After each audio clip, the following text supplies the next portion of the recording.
एक बार शौनक आदि 88,000 ऋषि मुनि बड़ी श्रद्धा से एकादशी व्रत की कल्याणकारी और पाप नाशक रोचक कथाएं सुनकर आनंद मगन हो रहे थे। इसी बीच कुछ ऋषियों ने ज्येष्ठ शुक्ल एकादशी की कथा सुनने की प्रार्थना करी। तब सूत जी ने कहा, महर्षि व्यास से एक बार भीमसेन ने कहा, हे पितामह, भ्राता युधिष्ठिर, माता कुंती, द्रौपदी, अर्जुन, नकुल और सहदेव आदि एकादशी के दिन व्रत करते हैं और मुझसे भी एकादशी के दिन अन्न न खाने को कहते हैं। मैं उनसे कहता हूँ कि मैं भक्ति पूर्वक भगवान की पूजा कर सकता हूँ और दान कर सकता हूँ, लेकिन भूखा नहीं रह सकता।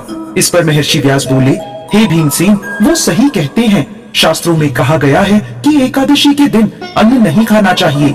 यदि तुम नर्क को बुरा और स्वर्ग को अच्छा समझते हो तो प्रत्येक माह की दोनों एकादशियों को अन्न न खाया करो। महर्षि व्यास की बात सुन भीमसेन आगे बोले, हे पितामह, मैं आपसे पहले ही कह चुका हूँ कि मैं एक दिन तो क्या, एक समय भी भोजन के बिना नहीं रह सकता। फिर मेरे लिए पूरे दिन का उपवास करना क्या संभव है? मेरे पेट में अग्नि का वास है जो ज्यादा अन्न खाने पर ही शांत होती है।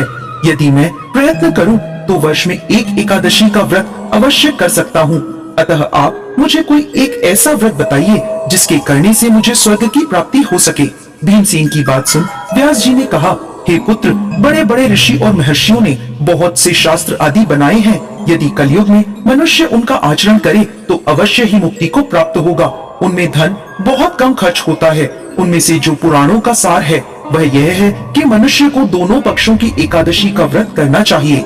इससे उन्हें स्वर्ग की प्राप्ति होती है। महर्षि व्यास ने कहा, हे वायुपुत्र, वृषभ संक्रांति और मिथुन संक्रांति के बीच ज्येष्ठ माह के शुक्ल पक्ष की एकादशी आती है। उस दिन निर्जला व्रत करना चाहिए। इस दिन भोजन नहीं करना चाहिए।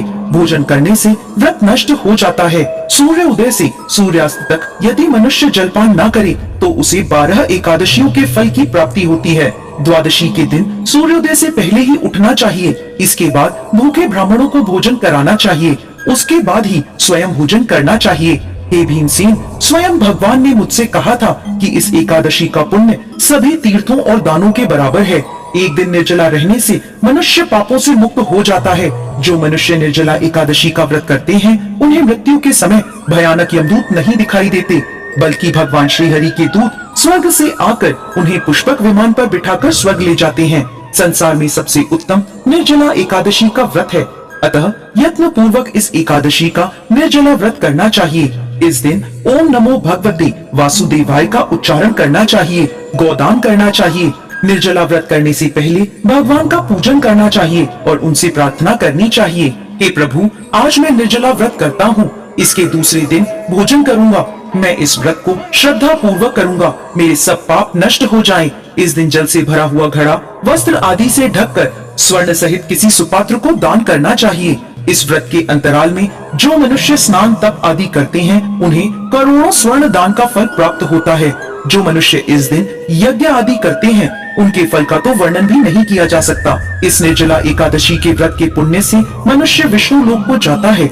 जो मनुष्य इस दिन अन्न खाते हैं उन्हें चांडाल समझा जाता है। वे अंत में नरक में जाते हैं।